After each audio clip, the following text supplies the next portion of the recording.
Perdana Menteri Israel Benyamin Netanyahu pada hari Jumat menolak tekanan Amerika Serikat untuk melakukan jeda kemanusiaan dalam perang yang telah berlangsung hampir sebulan untuk melindungi warga sipil dan mengizinkan lebih banyak bantuan ke Gaza, dengan menegaskan tidak akan ada bantuan dan gencatan senjata, sampai sekitar 240 sandera yang ditahan oleh Hamas dibebaskan.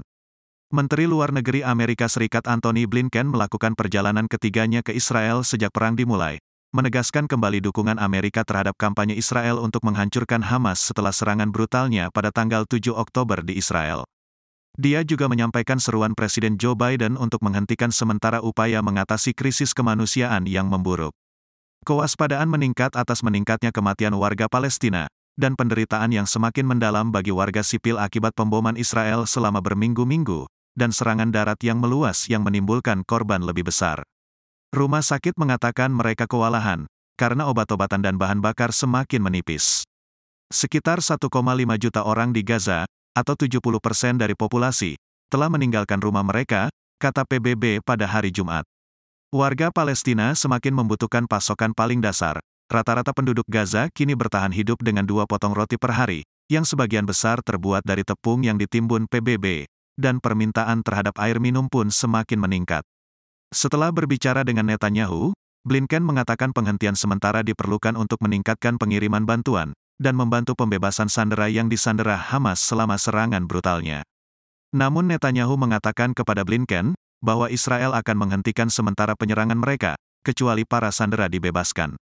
Para pejabat Amerika Serikat awalnya mengatakan mereka tidak mengupayakan gencatan senjata, melainkan jeda singkat di wilayah tertentu, untuk memungkinkan pengiriman bantuan atau kegiatan kemanusiaan lainnya, setelah itu operasi Israel bisa dilanjutkan.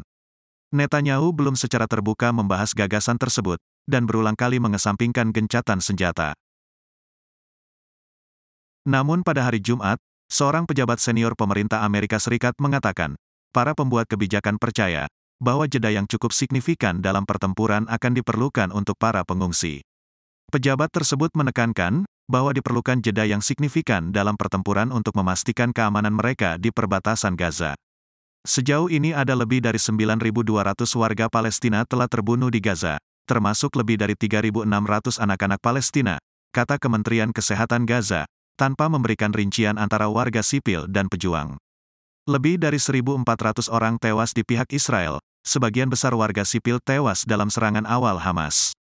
Tembakan roket yang dilakukan militan Gaza ke Israel terus berlanjut, mengganggu kehidupan jutaan orang dan memaksa sekitar 250.000 orang mengungsi.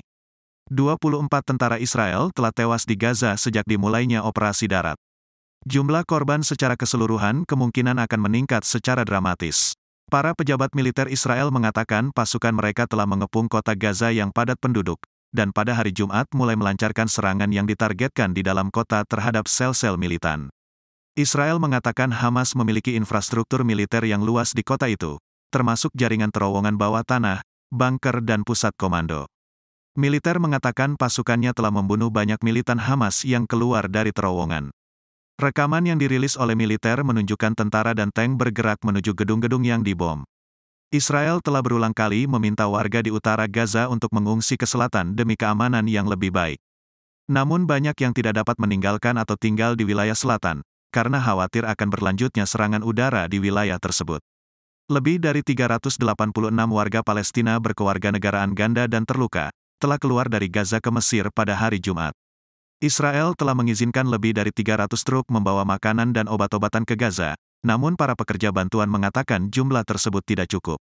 Pihak berwenang Israel menolak mengizinkan masuknya bahan bakar, dengan mengatakan Hamas menimbun bahan bakar untuk keperluan militer dan akan mencuri pasokan baru.